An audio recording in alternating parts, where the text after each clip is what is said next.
nos sintetiza en una tabla cuáles son las propiedades de los diferentes sustratos que utilizamos para cultivar. Entonces, ya se está viendo la tabla, ¿verdad? Sí, correcto. Bien. Entonces, vean, aquí está la vermiculita. Si se acuerdan, es esa que les decía que se ve como doradita, ¿no? Y entonces se utiliza principalmente para plantas que son muy exigentes en riego. ¿Eso por qué? Porque retienen bastante bien la humedad. Pero también tiene un tamaño de partícula muy grande que permite la aireación y el drenaje, ¿no? Especialmente útil para aquellas que dan fruto o flores y para corregir pH. Entonces, su origen veíamos que era mineral, de hecho es un poco costoso, ¿no? Porque sabemos que vienen de minas de otras partes del mundo, ¿no? Aquí viene algo como el microporo y el macroporo. El macroporo, pues justamente nos da esta capacidad de aireación y drenaje. El microporo, de hecho, también es muy bueno porque permite que ahí se anclen ciertos nutrientes, ¿no? Además de bacterias. Entonces tiene, digamos, buenas características de micro y macroporo y tiene una alta capacidad de intercambio catiónico, ¿no? Esta forma de dejar desprenderse de los cationes que van a estar fuertemente unidos. A veces las arcillas sí retienen los nutrientes, pero luego no les cuesta trabajo dejarlos salir, ¿no? Y tienen que salir porque tienen que pasar a la planta. Como veíamos, entre más carga positiva tiene un ion, ¿no? Alguno de estos nutrientes, más difícil va a ser que se desprenda. Pero eso se va a desprender simplemente por productos que va a secretar la raíz en sus exudados, que son ácidos que tienen esa carga positiva, ¿no? Entonces va a intercambiar ese ácido por calcio, ¿no? O por hierro. Entonces, esta es la parte de intercambio catiónico. Si un sustrato no tiene buena capacidad de intercambio catiónico, entonces, por más que nosotros estemos abonando y fertilizando, no se van a retener esos nutrientes y con el agua, ¿no? Se van a lixiviar, ¿no? Cada vez que nosotros reguemos, se van a ir esos nutrientes. Entonces, y tiene muy poca carga nutricional, sobre todo algunos minerales, ¿no? Hablábamos de la perlita o la grolita, que también decían ahí, pues es un sustrato que se utiliza mucho en hidroponía, pero es más como un sustrato inerte, más de soporte que de cualquier otra cosa, ¿no? Lo que sí es que provee mucha aireación porque el macroporo es muy grande, ¿no? O sea, básicamente toda su superficie no es porosa, sino que es como un unicel, les digo, ¿no? Es como una bolita de unicel lisa, lisa, que entonces va a permitir que se airee bastante bien, ¿no? Esto se utiliza pues justo en sustratos ligeros, ¿no? En jardines verticales, en terrazas, en balcones, pero no tiene buena capacidad de intercambio catiónico ni provee ningún nutriente, ¿no? Que es la idea de los sustratos hidropónicos, que sean en la mayoría bueno, en lo mayormente posible inertes, ¿no? ¿Para qué? Para que no crezcan bichos ahí, ¿no? Que es lo contrario, que es una ideología o una técnica muy opuesta a lo que es el cultivo orgánico, ¿no? En el sentido de los nutrientes, de cómo se proveen los nutrientes.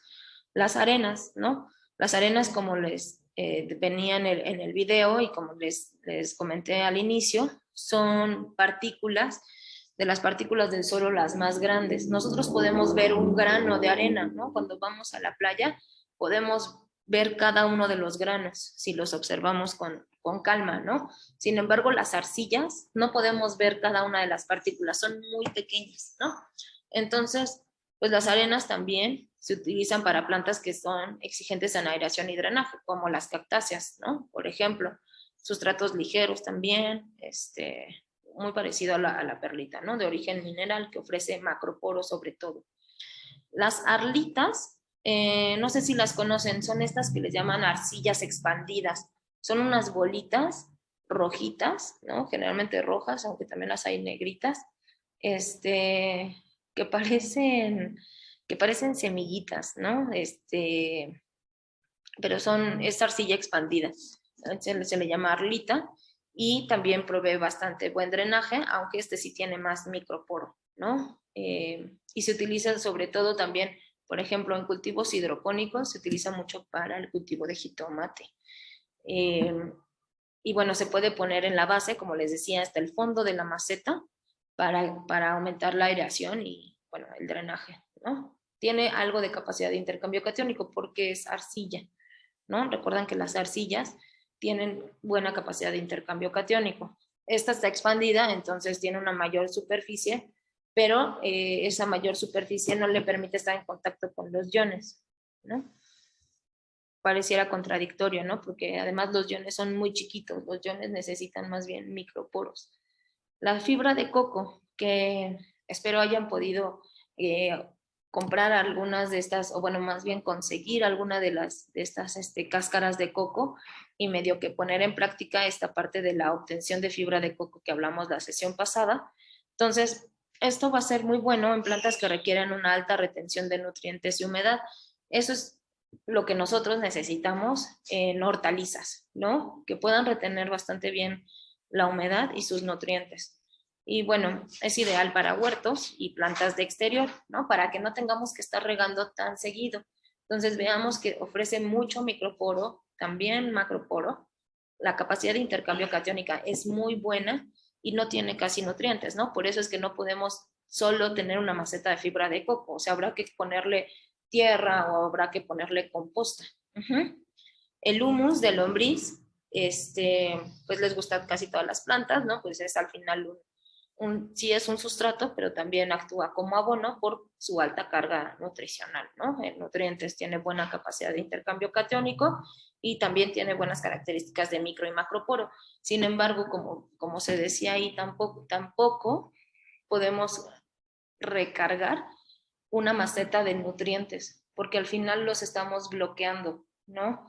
Y daba ahí el ejemplo de en un suelo que tiene baja capacidad de intercambio catiónico, imagínense una maceta llena de fibra de coco, pues va a ser bueno irle agregando poco a poco algo de humus de lombriz, no todo al inicio, ¿no? O sea, no en su composición, que sea, no sé, 60% fibra de coco y 40% humus de lombriz, porque al final eso es contraproducente en la nutrición de nuestras plantas, ¿no? Se le tendría que abonar poco a poco, cada 3 meses, cada 6 meses incluso, ¿no? Dependiendo de la demanda de nutrientes de las plantas. Les decía que también el carbón activado se utilizaba como sustrato, ¿no? Aquí, por ejemplo, recomiendo agregar una capa de carbón activado al fondo de la maceta para ayudar a la salud. El carbón activado ayuda a purificar, como ustedes han visto.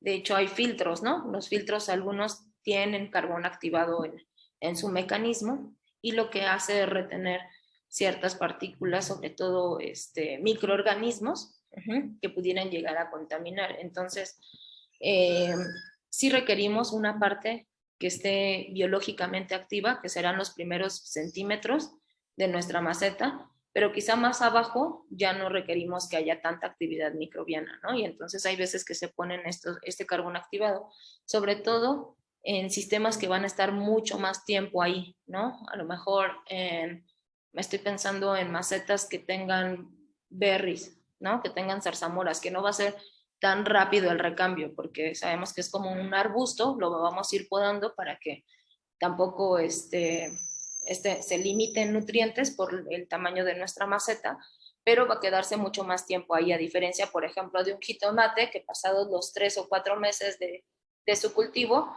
pues vamos a deshacer ese maceto huerto y vamos a poner otro cultivo distinto, ¿no? Entonces, además ofrece pues mucho microporo, ¿no? Por lo mismo tiene una alta capacidad de intercambio catiónico. Las partículas del carbón activado son más o menos grandes, pero no aportan casi nutrientes, ¿no? Y bueno, aquí vienen otros, por ejemplo, los sustratos que ya venden, que son los sustratos de orquídeas, que básicamente son cortezas, ¿no? Está mezclado, pero tiene un microporo pequeño, porque ahí lo que no queremos es que se queden las bacterias Y no necesitamos tanto intercambio catiónico porque las plantas epífitas o las orquídeas, ustedes han visto que tienen sus raíces verdes, son raíces fotosintéticas, entonces las raíces también van a aportar nutrientes en ese sentido, no lo van a tomar de la tierra, sino las mismas plantas lo van a generar, ¿no? Pero sí lo que requieren es que esas raíces no se pudran, entonces es muy importante favorecer espacios grandes, ¿no? Poros muy grandes. Con muy poquita carga nutricional, ¿no? En realidad estos sustratos más bien son como de soporte, más que de mantenimiento, ¿no? Las plantas casi que se abastecen solas en cuanto tienen estas formas, ¿no? Epífitas. Maestra, una pregunta, ¿qué es SIC? ¿Qué sí? La capacidad de intercambio catiónico. ¿Entraste luego? ¿Entraste un poquito No, es tarde? que sí, lo que pasa es que como está abreviado, no me acordaba, maestra, Ah, pero ok. ahorita lo anoto. Gracias. Ok, de cualquier forma les puse aquí en el chat, se los voy a volver a poner. Es un video que explica qué es de manera muy sencilla, qué es la capacidad de intercambio catiónico. Va un poco rápido y está en inglés, ¿no? Entonces está subtitulado, pero les pido lo revisen con cuidado. Es la capacidad que tienen de retener nutrientes para después que las plantas los puedan tomar. Uh-huh. Y bueno, acá vienen otros, la piedra pómez, el esfagnum o la turba, ¿no? Que aquí los separan, aunque en realidad hay veces que se manejan que es lo mismo, porque la turba en realidad es este musgo, ¿no? Del género esfagnum, y que se utiliza mucho, por ejemplo, en el esfagnum, ¿no? ¿Cómo les decía que se llama también? Pitmos, es un sustrato que se utiliza mucho en almácigos, ¿no? Porque ofrece mucho microporo, entonces al tener mucho microporo, retiene muy bien la humedad, ¿no? Y casi no tiene carga nutricional, pues al principio las plantas, las semillas no necesitan nutrientes, ¿no? Ya lo tienen todo almacenado en sus cotiledones, ¿no? Digamos que la planta les puso ahí su lunch, ¿no? A todas sus semillitas para que una vez que encontraran las condiciones adecuadas puedan abastecerse en lo que les salen sus primeras hojas verdaderas y puedan hacer fotosíntesis, ¿no? Entonces, bueno, esta es una tablita que igualmente les adjunté ahí en el Classroom para que tengan otras referencias, ¿no? Obvio, no vienen todas y también se pueden complementar, ¿no? Un poco con algunos otros sustratos que nosotros encontremos, ¿no? A lo mejor de pronto el tepojal, la composta, aunque aquí no está, pero es muy parecido al humus de lombriz, ¿no? Pero bueno, nos ofrece digamos, una guía, ¿no? Para balancear un poco entre el macro y microporo, la capacidad de intercambio catiónico, ¿no? Y de pronto no irnos solo a sustratos que sean minerales y que a lo mejor no aporten nada de nutrientes, ¿no? Ahí entonces vamos a provocar deficiencias. Entonces, bueno, ok. Espero que quede un poco más claro en por qué hacemos mezcla de sustratos cuando empezamos a hacer nuestro maceto huerto. ¿Ok? Entonces déjenme. Si tienen dudas, igual díganme. ¿Alguien ya intentó sacar la fibra de coco?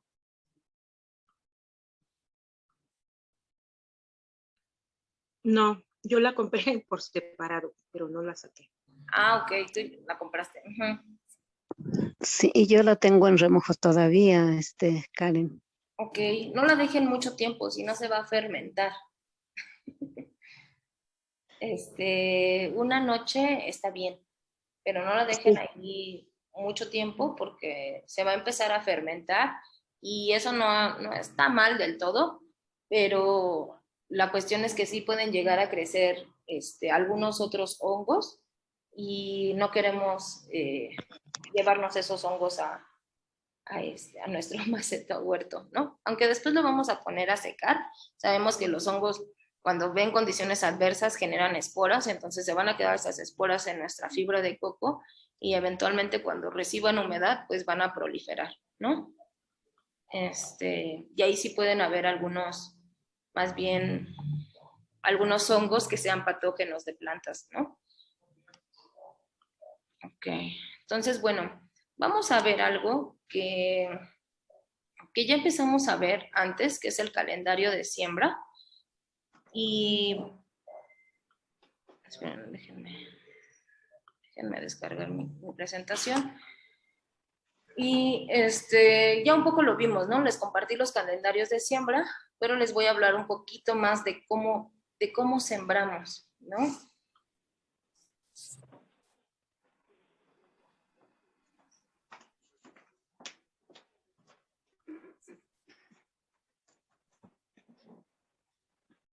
¿Ustedes cómo lo hacen típicamente?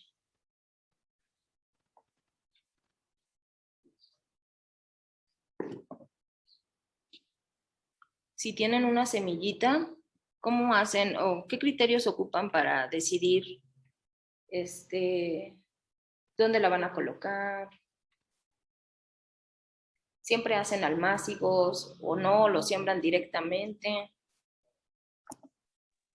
Yo he sembrado de las dos maneras, o sea, tanto germinar, sobre todo la lechuga y eso, pues sí la germino. Y lo otro, algunas ya también son por siembra, por ejemplo, la zanahoria, Okay. esa sí es directa. Ok. Maestra, pues ¿Mm? yo, maestra, hasta antes de tomar este curso, literal, aventaba las semillas, por ejemplo, de jitomate o un tomate, o sea, bueno, no las semillas, sino el jitomate lo enterraba en una maceta antes de tomar el curso. Claro, ahorita estoy aprendiendo muchas cosas, pero se me han dado bien jitomates, chiles, cebollas, ajos, todo eso en macetas que no les había puesto más que la tierra al aventón. Por eso me interesó este curso, porque creo que es importante aprender todas estas cosas. Y agradezco mucho su curso. Gracias, sí, pues fíjate que yo no creo que esté mal, ¿no? O sea, eso es lo que luego hay gente que dice, ay, tienen buena mano, y a lo mejor parte de eso es cierto, ¿no? De que tienen buena mano, pero parte a lo mejor también es que tienen un suelo muy fértil, ¿no? O sea, en el caso de, por ejemplo, en la casa de mi abuelita, ella lo que sea que siembre se le da bien, ¿no? Y rara vez abona.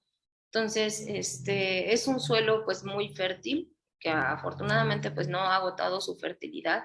También tiene ciertas prácticas, ¿no? Que antes se usaban como a desechar los residuos de plátano, de la manzana, ¿no? Y como que los echa así en las plantas y como que los cubre, ¿no? Entonces es una forma como medio empírica, ¿no? De hacer composta y de abonar, aunque a veces nos resulta mal. Y yo creo que poner un jitomate, por ejemplo, en una maceta, una rodaja, ¿no? De pronto hay algunos videos que salen así en internet, tú pones la rodaja y claro que te germina y te salen, ¿no? Pero después, puede haber competencia, ¿no? Si no respetamos los marcos de plantación de cada una de las plantas, o sea, los jitomates son plantas de porte grande.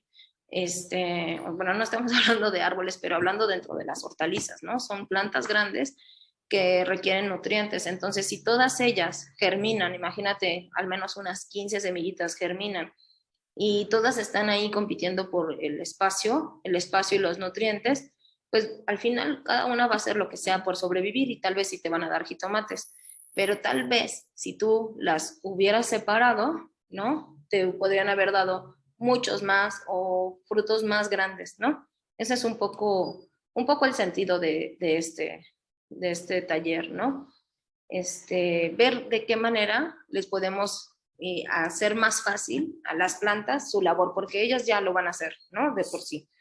Entonces, Edgar dice que las pone a germinar en caja Petri, soportadas en gasa, después de que germinan las pasa a un semillero y de ahí a la tierra. Ah, ese es es una buena técnica, requiere más trabajo, ¿no? Porque tienes como 3 pasos. Una es yo igualmente las germino, muchas las germino en topper, ¿no? Y les pongo una servitualla, porque no, como que no se anclan tanto como si le pones algodón o a lo mejor gasa, no sé qué tanto se te peguen las raíces, la pequeña radícula que sale, pero me parece muy fácil desprenderlas de la servitualla y además como es un producto que de hecho ya está blanqueado, como que tiene cierto cloro y eso inhibe el crecimiento de bacterias y hongos, ¿no? Al menos por un tiempo en lo que germinan mis plantas. Entonces yo lo hago así. También uso semilleros, ¿no? También uso almácigos, y rara vez siembro directo. Les voy a decir por qué. Porque hay veces que cuando he sembrado directo, llegan los pajaritos y se comen mis semillas, ¿no? Y entonces si es una semilla a lo mejor que tardaba 15 días en germinar, yo sigo esperando 20 días, 30 días y luego nunca veo, ¿no? Y digo, ¿qué le pasó? ¿Será que pues no era una semilla fértil o qué? Y entonces luego busco y ya no las encuentro, ¿no? Y veo que son los pajaritos que van y me sacan mis semillitas, ¿no? Entonces, bueno, a mí en particular, por el lugar donde estoy, no me sirve la siembra directa. A lo mejor si lo cubriera, ¿no? A lo mejor puedo ponerle una especie de malla en lo que germinan. Eso también puede ser, ¿no? Pero casi nunca lo hago de manera directa, ¿no? Igual que Edgar, me cercioro de que tenga una planta para ya ponerla en la maceta definitiva, ¿no? Entonces, bueno, hay diferentes tipos de siembra, como estamos diciendo, la siembra directa, donde vamos a poner directamente, o sea, ya en la maceta final, en el maceto huerto, considerando, por ejemplo, un jitomate. Un jitomate necesita al menos unos 40 litros, ¿no? Si lo vamos a cultivar como de manera orgánica tradicional, ¿no? O sea, con tierra y así, necesita entre 40 y 60 litros. Entonces, yo busco, a mí me gusta utilizar mucho estos materiales de reciclaje que son los guacales, busco un guacal grande de estos de mango, y lo forro y lo armo como les dije la vez pasada, ¿no? Con mi mezcla de tierra, de sontle, materia orgánica y composta, ¿no? Y entonces pongo la semilla ahí directamente. A lo mejor han visto semillas así, ¿no? Que están como envueltas en arcilla, que parecen bolitas, están peletizadas, se les llaman así. Esto, pues justamente es para cubrir la semilla, pero además, recuerdan que las arcillas almacenan mucha humedad, ¿no? Entonces es para proveerle la humedad necesaria por si el suelo llegara a secarse, la semilla no deje de recibir esa humedad, que es uno de los estímulos para germinar, ¿no? Entonces las ponemos directamente. En este caso, pues requerimos que el suelo sí tenga determinadas condiciones, ¿no? De humedad, de temperatura, que ya haya sido preparado para poder recibir la semilla. Generalmente les gustan los sustratos más esponjados, ¿no? Más suaves. No lo vamos a poner a germinar dentro de una cama de tesontle o tepojal, ¿no? Porque le va a costar trabajo a la raíz establecerse. Ajá. Entonces, ahorita, por ejemplo, que se vienen los fríos, a las bombas de semilla me encantan, Betty. Me encanta hacer bombas de semilla, ¿no? De hecho, podemos hacer unas, ¿no? Sí, enséñanos, por favor, y las características, eso sería genial, ¿no? Sí, es una técnica, las bombas de semillas es una técnica de la permacultura, pero que viene de Fukuoka. Les voy a compartir el libro, que es muy, muy, muy lindo. Sí, Nuria. Una pregunta sobre las bombas de semillas, maestra. Sí. Porque cuando se volvió como un boom hacerlo, vi en Facebook una publicación que decía que no se recomendaba tanto, o sea, que no era tan bueno en realidad. A lo mejor es la forma de hacerlo. La explicación era que, pues uno, digamos, va y avienta las bombas en la carretera, pero como usted nos ha explicado, ¿no? Puede ser que no sea el terreno, digamos, adecuado puede ser para esa cuestión de que compitan de pronto, o que incluso decían se podía atacar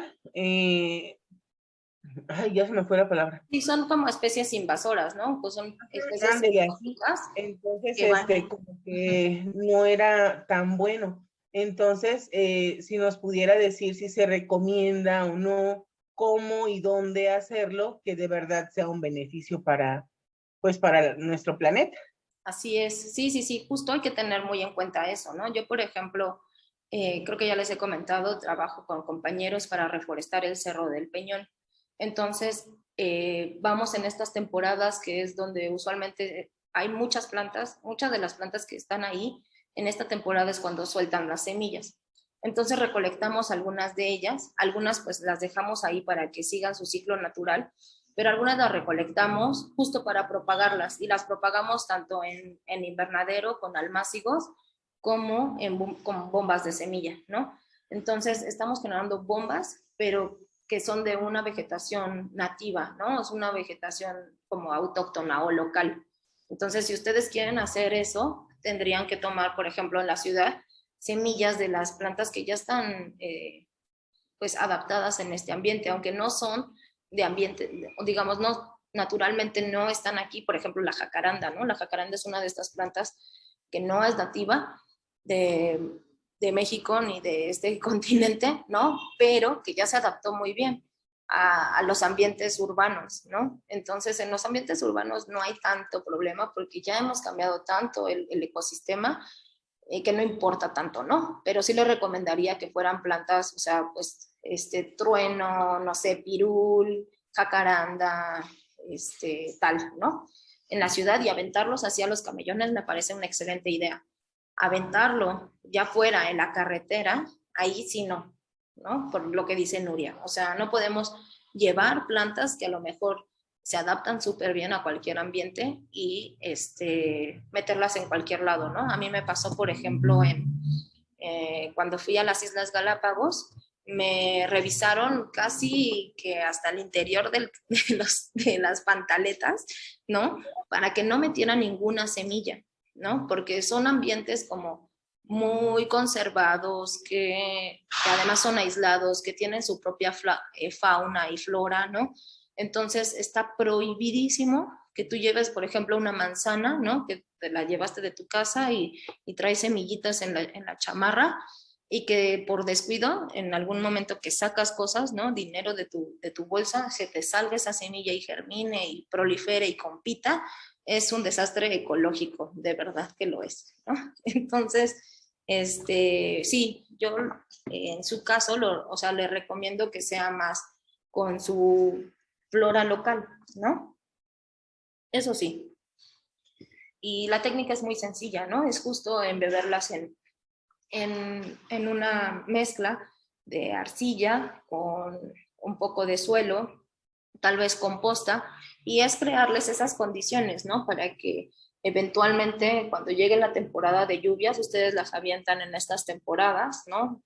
Vierten las bombas de semillas en las temporadas de secas o de invierno y eventualmente cuando llueve y que se generan las condiciones propias, pues esas van a germinar y germinarán las que puedan. Claro que también van a competir entre ellas, ¿no? Pero digamos que era un ambiente desértico, ¿no?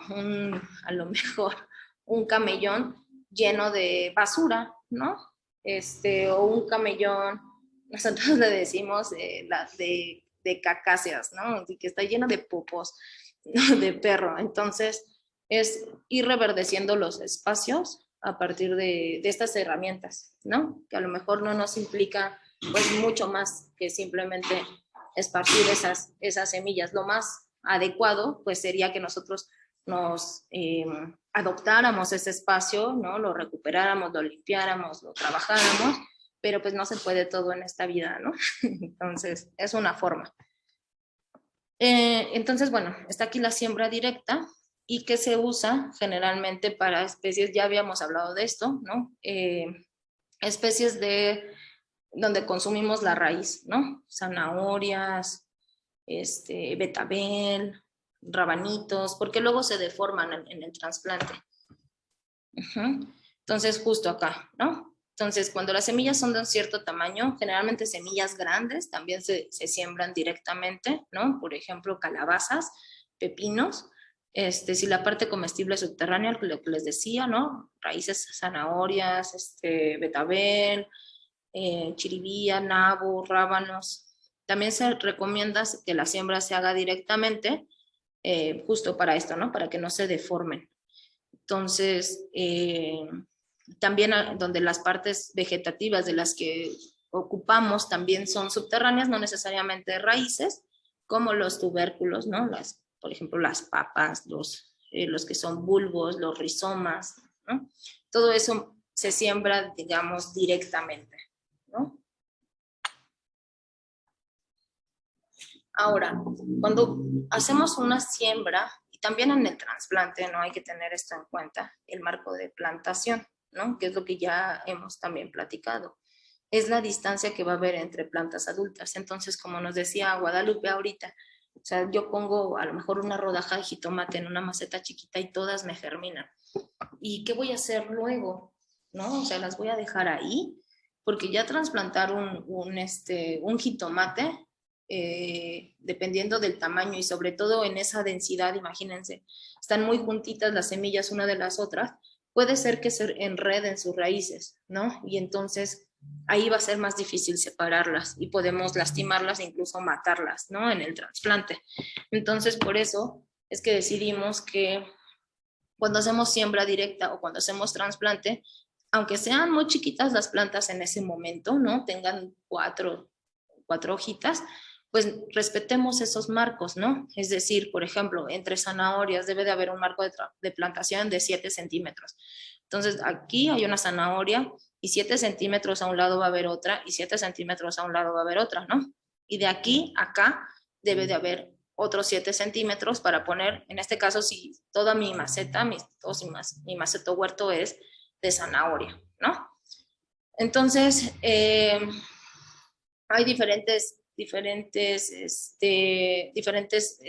formas en las que lo podemos hacer, pero hay algo que se utiliza mucho en la agricultura que es la siembra a 3 bolillo. 3 bolillo es, yo voy a poner 7 centímetros mi zanahoria y luego a 7 centímetros acá otra vez, pero voy a poner una en medio, ¿no? De manera que se respete el marco de plantación, pero digamos, entre estos lados, pero en el horizontal no. Y entonces, porque aquí sería como ocupar este espacio que estaría libre, ¿no? Y no necesariamente tiene que ser con zanahoria. A lo mejor voy a respetar el marco de plantación de la zanahoria, pero aquí voy a poner un rábano. Entonces voy a poner una especie B, ¿no? Metida aquí y voy a aprovechar mejor el espacio respetando el marco de plantación entre las zanahorias y a lo mejor respetando también el marco de plantación entre los rábanos, que a lo mejor es de 5 centímetros, ¿no? Entonces, y de hecho aquí se respeta un poquito más, ¿no? Es un poco más de 5. Entonces, esa es la siembra 3 bolillo, ¿no? O sea, respetando esto, el marco real, pero metiendo especies en esos espacios donde a lo mejor sería un espacio desaprovechado, ¿no? Entonces, eso se hace, este marco de plantación, decíamos, entre zanahorias, es porque son de la misma especie, ¿no? Entonces van a competir por los mismos recursos. Sin embargo, a lo mejor si yo pongo un cebollín aquí metido, además el crecimiento de la zanahoria va hacia abajo y el del cebollín va arriba, ¿no? No van a competir, digamos, por espacio y probablemente si son de diferentes familias, no van a competir por nutrientes, incluso pueden tener una asociación benéfica, ¿no? De hecho, que les vaya mucho mejor juntos. A lo mejor de pronto la zanahoria que es atacada por la mosquita blanca en presencia de un cebollín, que es como un pastito muy aromático, que se utiliza como especia, ¿no? Esos aromas disuadan a la mosquita blanca de llegar a infectar a todas estas zanahorias, ¿no? Entonces ahí tenemos una asociación positiva. ¿Ok? Por ejemplo, en el caso de los jitomates, donde el marco de plantación es de 50 centímetros, pues entonces imagínense, 50 centímetros acá, y que no ponga nada en medio, pues sí sería un desperdicio del espacio, ¿no? Hay otras formaciones, como el 5 de oros, que es básicamente repetir el 3 bolillo, ¿no? Pero más amplio, ¿no? Pero básicamente es esta la que se usa, digamos, en la agricultura normalmente, ¿no? Algo que decían también hace ratito es que había quienes sembraban al voleo, ¿no? Es decir, simplemente las echan, las avientan las semillas y a ver cuáles germinan, ¿no? Entonces se esparcen las semillas al azar, ¿no? Casi siempre se hace pues con la mano, así en forma de abanico, se vierten las semillas al suelo, intentando que pues sea lo más uniforme posible, ¿no? Que no se queden solo en un lugarcito, sino que se esparzan bien. Y esto casi siempre se hace con semillas que son muy chiquitas, ¿no? Usualmente también se mezclan antes con un poquito de sustrato, con suelo, a lo mejor. Se ponen las semillas con suelo para ayudar a que se dispersen de mejor forma. Y hay semillas muy chiquitas, por ejemplo, ¿han visto las semillas de epazote?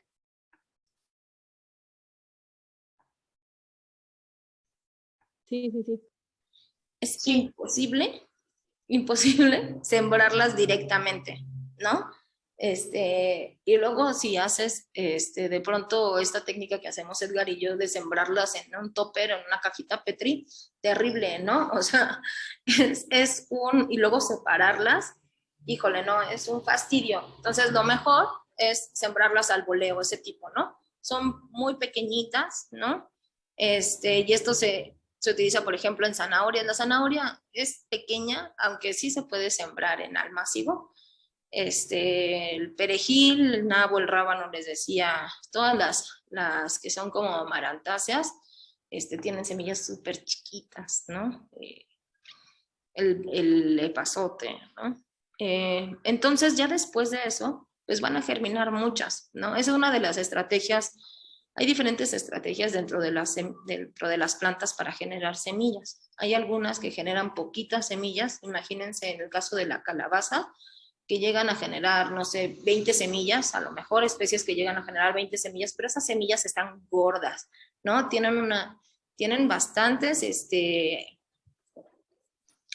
almidón almacenado para después cuando vayan a germinar, ¿no? Su testa, la cobertura, es muy dura, de manera que si se la traga algún animal, cuando es desechada, casi que es desechada intacta, ¿no? Entonces, esa es una estrategia donde se generan poquitas, pero muy bien nutridas, ¿no? Para que prosperen.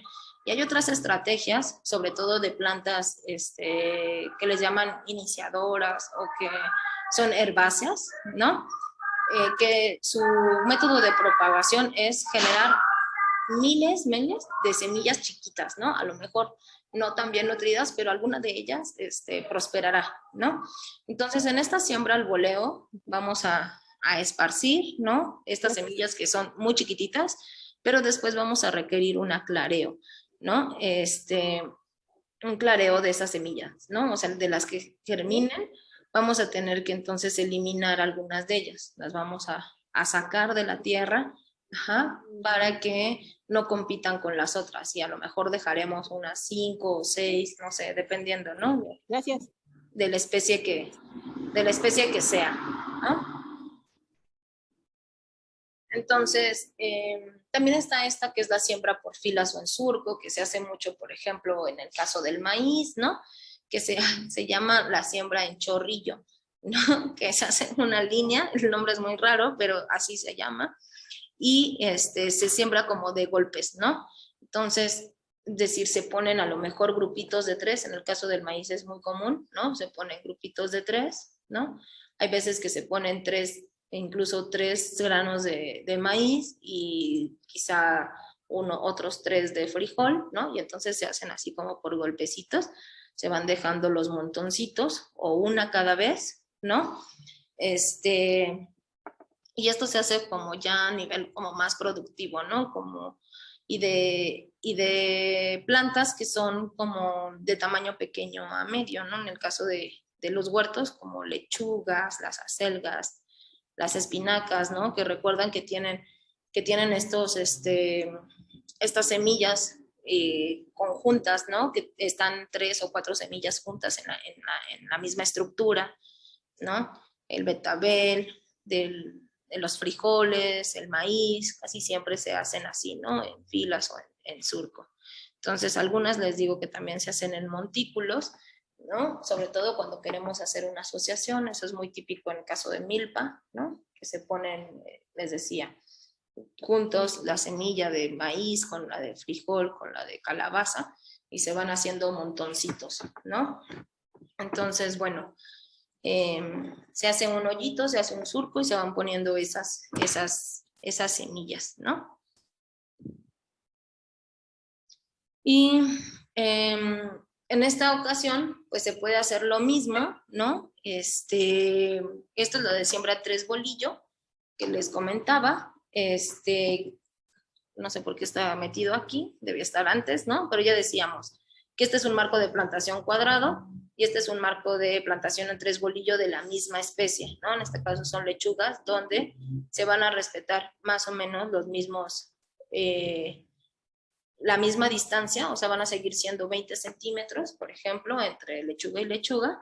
Sin embargo, en este caso, vean, en este mismo cuadrante tendríamos 4, 8, 16, ¿no? 4, 8, perdón, 12.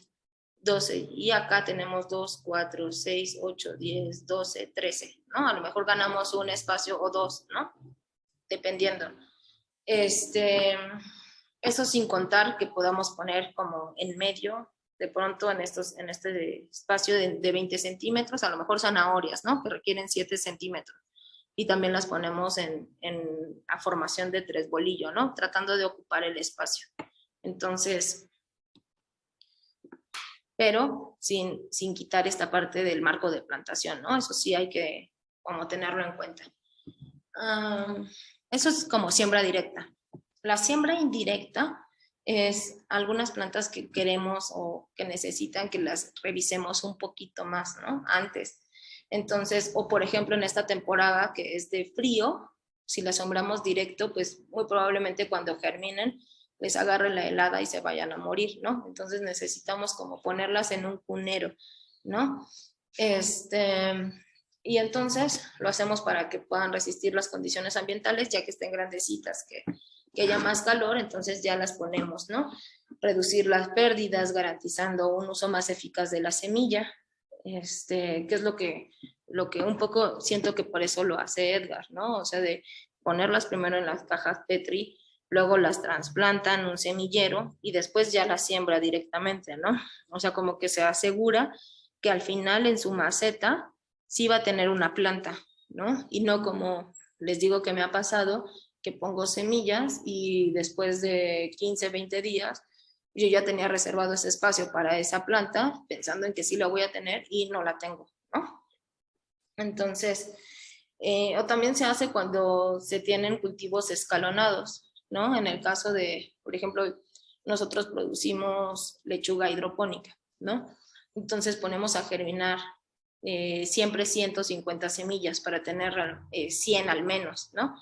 Y esas 100 van a pasar de pronto a un almácigo y después van a pasar al tubo, ¿no? Que es un sistema de tubos de hidroponía, y las vamos escalonando, ¿no? Entonces siempre hay unas que están en una semana en el topper, otras están en los almácigos y luego otras están ya en el sistema definitivo, ¿no? Entonces es una forma también y para lo cual se ocupa la siembra indirecta, ¿no? Y lo que es importante es la profundidad de plantación, ¿no? Tanto en esta como en la siembra directa, ¿no? Exacto, también dice Edgar, las escoges, ¿no? Ajá, a lo mejor de las 150 sí me germinan 135, pero todas no se ven tan vigorosas, ¿no? Entonces escojo las que se ven más, más fuertes. Uh-huh. Entonces esto hay que considerarlo, ¿no? Tanto en la siembra indirecta cuando hacemos almácigos como en la siembra directa, siempre tenemos que ponerlas, ¿no? A 1.5 de su tamaño, ¿no? Entonces si aquí no está tan claramente ilustrado, pero imaginemos que esta es una semilla de cilantro, ¿no? Entonces tengo que enterrarla más o menos 2 veces su tamaño, ¿no? dice 1.5, ¿no? Pero bueno, 2 veces su tamaño. Entonces, igual, ¿no? Un chícharo, 2 veces su tamaño. Aquí estaría como por aquí, ¿no? O sea, en la ilustración correcta. Estas que son más grandes, a lo mejor unos frijoles más grandes, una yocote, pues esa tendría que ir más profundamente, ¿no? Entonces, los almácigos, pues son estos espacios en la tierra que es muy bueno, en el huerto, que hay que dejar, ¿no? O sea, puede ser un cajón, ya decíamos, puede ser una cajita con tubitos de rollo higiénico, o puede ser el espacio que ustedes quieran, ¿no? Pero es muy importante considerar ese espacio, que es el almácigo, en el diseño de nuestro huerto, ¿no? Que va a estar protegido pues del frío, del sol directo, ¿no? O sea, de las condiciones más agrestes. Entonces les decía, puede ser un topercito, ¿no? Con rollitos de papel. En este caso, por ejemplo, están reutilizando estos envases que son de yogurt, ¿no? También pueden ser estos almácigos, por ejemplo, en cáscaras de huevo, ¿no? En el mismo empaque del huevo, ¿no? Y por ejemplo, aquí pusieron a germinar algo, no sé, me parece, no sé, es que muchas tienen estas formas como de dicotiledóneas, ¿no? Pero parecen lechugas, ¿no? Entonces, en este caso pusieron 3 semillitas y escogen la que se vea más vigorosa, ¿no? A lo mejor de pronto eliminan estas 2 que ya están muy estiradas y se quedan con esta. Esto es muy importante, ¿no? A pesar de que, pues sí las vamos a proteger del sol directo y del frío, pues vamos a tenerlas en un lugar donde sí les dé la luz, ¿no? Porque si no les da la luz, empiezan a estirarse. Este es un fenómeno que se llama etiolar, ¿no? Se etiolan, se alargan y entonces tienen tallos ya muy débiles que cuando las trasplantas pues ya no prosperan, ¿no? O las tendrías que enterrar hasta aquí. Y hay veces que en lo que haces el hoyito para enterrar toda esta raíz, este es tallo, pero lo vamos a enterrar hasta aquí porque ya se creció demasiado. Es una forma de salvar estas plantas que están ya muy alargadas. Se nos rompe el tallo, se nos rompe la raíz y pues ya difícilmente prosperan, ¿no? Entonces mejor que crezcan así en la base, ¿no? Chiquitas, cortitas, eso va a depender de que tengan buena luz, ¿no? Entonces, bueno, hay almácigos, estos son almácigos de lechuga, ¿no? Casi siempre se hacen para lechuga, para brócoli, para coliflor, para jitomate, ¿no? Estos duran más o menos 30 días. 30 días en lo que le salen sus 2 cotiledones y, por ejemplo, 4 hojitas, ¿no? Verdaderas. En el caso de la lechuga, le sale una hojita cada semana, ¿no? Es un poco como podemos saber su edad, pero no sucede para todas las plantas, ¿no? Pero sí, más o menos, pues justo 4 semanas, 28 30 días, sería el idóneo, justo en esta etapa, ¿no? Que ya tiene 4 hojitas verdaderas, que los vamos a trasplantar, ¿no? Algunos se llevan más tiempo, ¿no? Como los pimientos, las cebollas, el apio, los chiles, todos esos requieren estar casi 60 días en el almácigo, ¿no? ¿Cuál sería el punto de corte? Pues son como entre 3 y 4 hojitas verdaderas, ¿no? Estas no cuentan como hojitas, ¿no? Estos son los cotiledones. Entonces, bueno, aquí les puse una de abril, pero tienen estos calendarios, ¿no? Entonces, si todavía no han hecho la planeación de su huerto, pues les recomiendo que lo hagan, ¿no? Ya empezamos a ver cada vez más justo esta tabla, ¿no? No solo qué sembrar en diciembre, ¿no? Sino dentro de las especies, ¿cuántos días me va a tardar en germinar? Si yo necesito tener un semillero, ¿este semillero necesita temperatura o no? ¿No? O sea, necesita estar como una temperatura, digamos, entre 18 y 20 grados, en el caso de jitomate sí, para germinar, ¿no?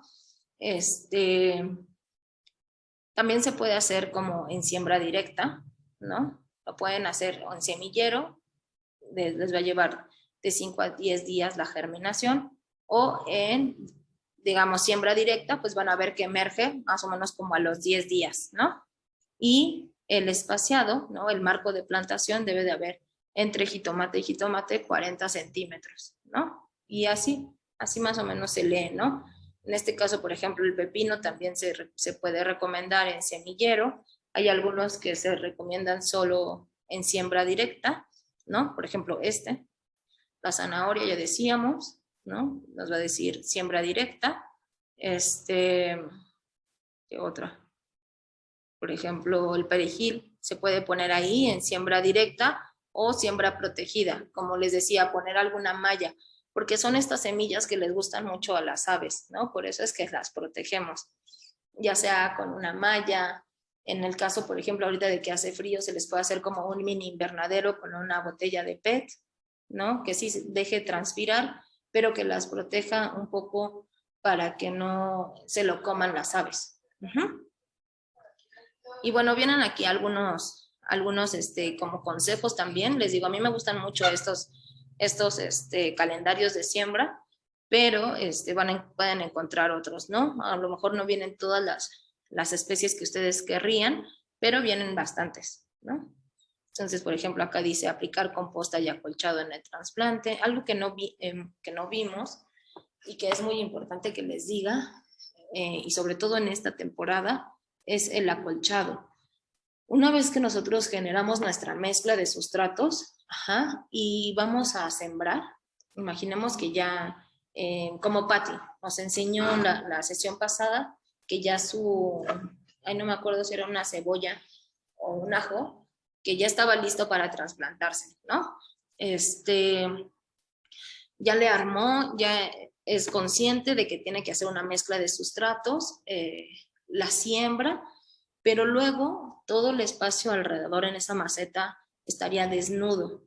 Hay que aplicarle algo que se llama acolchado. El acolchado pues es una capita de hojas o de cartón o de algo. ¿Cuál es la función del acolchado? El acolchado sirve para retener humedad, ¿no? Que no tengamos que estar regando tan frecuentemente. Sirve para que no crezcan otras plantas que a lo mejor nosotros no pusimos ahí. Inhibe como el crecimiento de lo que le llaman malezas, voy a decir entre comillas, porque igual que les mandé, creo que en la semana pasada les mandé una imagen, ¿no? De que si crece un diente de león, si crece un llantén, ese tipo de plantas ahora se les llaman plantas arbenses, ¿no? Que son plantas espontáneas y que no necesariamente son malas, ¿no? Además de que son indicadoras del estado nutricional de nuestros suelos, también las podemos aprovechar, ¿no? O sea, tener un diente de león es súper bueno porque es medicinal, ¿no? Pero bueno, digamos que sí van a estar consumiendo algunos nutrientes, no muchos, pero sí van a estar consumiendo nutrientes, ¿no? Entonces quizá no queremos que crezca otras plantas ahí que no sea nuestro jitomate, ¿no? Entonces le ponemos ese acolchado. Eso va a inhibir, pueden poner hojitas de pirul, de fresno, las de eucalipto no se recomiendan por sus aceites, ¿no? Pero de bugambilia, y si no tienen nada de eso pueden poner solo cartón, ¿no? O sea, alrededor de la plantita hacen como un circulito y todo lo que esté como el suelo o el sustrato desnudo lo cubren, eso es acolchado, ¿no? Y además en esta temporada de frío, pues también le va a dar como cierta estabilidad en cuanto a temperatura a nuestra maceta, ¿no? Y que las raíces pues no se congelen, por ejemplo. Entonces, son diferentes funciones del acolchado, ¿no? Entonces, además, ya habíamos hablado, ¿no? Cuando les hablé del tres bolillo, que es importante asociar algunos cultivos, ¿no? Aquí está, pues, la tríada mesoamericana, ¿no? El maíz, el frijol y la calabaza, donde aprovechamos el espacio, ¿no? Aquí podemos asociar cultivos, por ejemplo, de crecimiento rápido y algunas de crecimiento lento, ¿no? En el caso, por ejemplo, mezclar en una maceta donde hay una calabaza que requiere un espacio grande, podemos poner a lo mejor 3 o 4 lechugas alrededor. Y cuando venga el momento fuerte de la calabaza donde saca flores y frutos, ya las lechugas ya habrán terminado su ciclo, ¿no? Entonces no le van a estar ahí restando del todo. Entonces se pueden hacer esas asociaciones, ¿no? En el caso, por ejemplo, justo del maíz, de la calabaza y el frijol se cultiva mucho antes, ¿no? Que el maíz. El maíz, de hecho, es el último. Nos dice Edgar, las hojas de pino impiden que crezcan plantas no deseadas. Sí, también. Pueden asociar cultivos, como decíamos, aquellas que tienen raíces profundas, ¿no? Como las zanahorias, ¿no? El betabel, con las que van hacia el otro lado de crecimiento, que tienen hábitos de crecimiento distintos, ¿no? Uno es hacia abajo y el otro crece hacia arriba, ¿no? Respecto al nivel del suelo. ¿Qué tiene que ver esto, no? Con las estructuras, de pronto, las que son rastreras, ¿no? Con las que son altas, en el caso del frijol y el pimiento, ¿no? El frijol, de hecho, se agarra del pimiento para crecer, ¿no? Y tienen tiempos distintos, ¿no? El frijol lo van a cosechar antes, igual el pimiento, ¿no? Que ahí se mezcla estructura y crecimiento, ¿no? Entonces pueden hacer diferentes asociaciones, ¿no? Por ejemplo, asociaciones para prevenir plagas, meter hortalizas con aromáticas, ¿no? En el caso se pueden juntar albahaca con jitomate, ¿no? Y la albahaca inhibe o repele que lleguen pulgones y mosquita blanca, que son de las plagas más importantes del jitomate, ¿no? O poner ajos con jitomates. Esto prevendría de pulgones y ácaros, también de hongos. Poner poro y zanahorias, ¿no? Aquí hablamos también de una asociación un poco como en estructura, pero sobre todo para prevenir plagas, ¿no? Digamos aquí la zanahoria evita que llegue el gusano del poro, que ataca el poro, y el poro evita que llegue la mosquita que ataca la zanahoria, ¿no? El cilantro con cualquier hortaliza la va a proteger de diferentes áfidos. Adelante, Ada.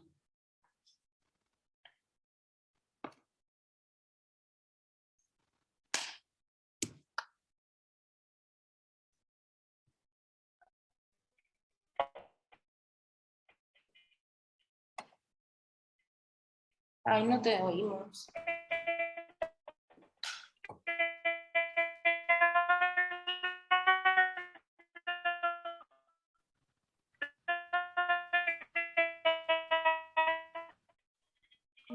Soy nada. ¿Soy yo o Ada se escucha cortada? Dice, ya no se oye, no se entiende nada de lo que dice, maestra. Que tiene mucho pulgón, una con citronela. Tenemos que decir, o debe ser albahaca. Bueno. Ay, casi no te escuché nada. Es el eco. Sí, es el eco. Te escuché algo del pulgón y la citronela. Y que tengo un limón con poner tengo. Uy. Si quieres escribirnos en el chat, Ada, es que creo que se está cortando un poco tu audio. Ya entendí algo de que tienes un limón que tiene plaga, ¿no? Es lo que entendí. Y algo de la citronela. Pero bueno, si quieres escríbelo en el chat y ahorita lo contestamos. Hay otras asociaciones que de hecho se utilizan para mejorar la producción, es decir, la borraja, no sé si conocen esa plantita, que es una plantita con florecita azul, muy linda, y que de hecho aporta bastantes nutrientes. Cuando se asocia con cucurbitáceas, pueden ser, calabazas, pepinos, melón, ¿no? Estas plantas que se acuerdan que tienen generalmente tienen flores separadas, tienen una flor hembra y una flor macho, pues requieren ser polinizadas, ¿no? Requieren algunos polinizadores, entonces la borraja atrae muchísimos polinizadores, ¿no? Entonces esto va a ayudar a la producción, ¿no? Justo a que se polinicen todas esas florecitas que se van a estar produciendo. Por ejemplo, si tenemos un manzano, si lo ponemos junto con stevias, también se ve que mejora el sabor, ¿no? Se vuelven un poquito más dulces. El orégano con cualquier hortaliza también acentúa los sabores y ayuda en esta parte de la polinización, ¿no? El orégano también es una de estas plantitas. Casi todas las pues que son aromáticas, que son hierbas que utilizamos de pronto como especias. Les decía que es importante tenerlas en nuestro huerto por esta cuestión de los polinizadores. La salvia, que también es de estas plantitas que son típicamente encontradas en los tianguis, también se lleva muy bien con las brasicáceas, como la col, ¿no? La coliflor, les da muy buen sabor, pero no hay que asociar la salvia con pepino, ¿no? Porque de hecho se llevan mal. Entonces, ok, Ada dice, tengo un limón con pulgón, tengo citronela, ¿la puedo poner abajo? Sí podrías, aunque la citronela, o sea, sí lo va a inhibir como de manera por sus aromas, pero si ya lo tienes, más bien lo que te recomiendo, si ya está muy extendido el pulgón, si no lo está, aplastarlo con los dedos, ¿no? Sería lo mejor. Y después darle una lavadita a las hojas, porque siempre se queda como la savia pegada, ¿no? Como pegajosas las hojas, y eso atrae hongos y atrae hormigas, y bueno, es un cuento de nunca acabar. Pero si ya está muy extendido y quieres una solución rápida, ya vamos a ver algunos otros bioinsecticidas, ¿no? Uno muy clásico es como la que llaman salsa, ¿no? Salsa verde. Entonces puedes licuar chile, ajo, chile, ajo y cebolla, sí, es una salsa, y lo licúas y lo aplicas en las hojas, ¿no? Obviamente lo filtras, que no se vaya ahí con residuos orgánicos, el agua de eso, incluso lo puedes poner como a cocer, como si fuera una infusión, 2 chiles, la mitad de una cebolla, un ajo, lo infusionas, lo mueles y luego el agua la diluyes. 1 litro de eso que te haya salido en 10 litros y se lo aplicas, a lo mejor cada día, ¿no? Por la mañana o por la tarde, noche, hasta que veas que se elimina. Si no, pues entonces puedes ocupar jabón tipo Roma, le pones una cucharadita en 1 litro de agua, lo disuelves y con eso los vas atacando a lo mejor cada tercer día, ¿no? Digamos que estas son asociaciones preventivas, ¿no? Ya cuando ya están, pues sí pueden disuadir, pero lo mejor pues es prevenirlo, ¿no? Ada dice que, no, ya.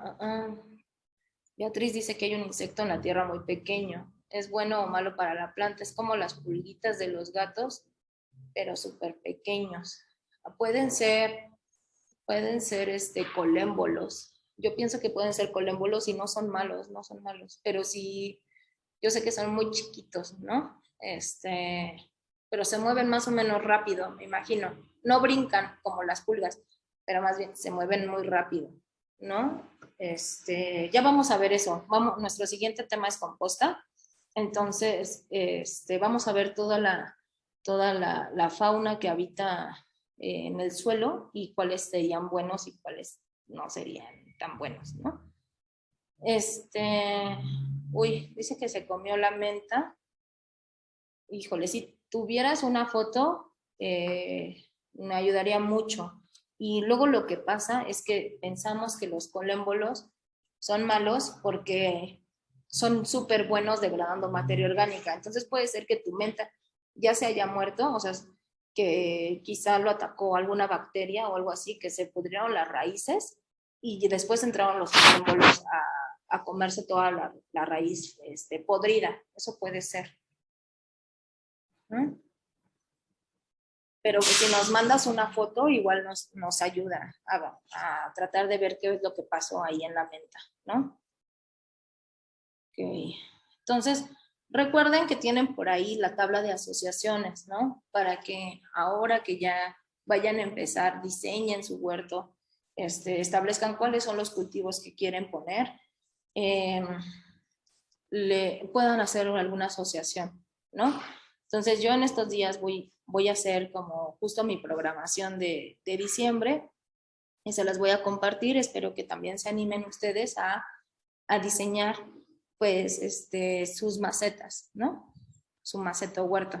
Entonces pueden apoyarse, recuerden, de estas asociaciones. Por ejemplo, aquí vean la calabaza, ¿no? Se lleva bien con la albahaca, con la borraja. Esta es una asociación positiva para la producción, que es la que les mencioné, ¿no? La calabaza y los frijoles, que ya sabemos que se llevan súper bien, ¿no?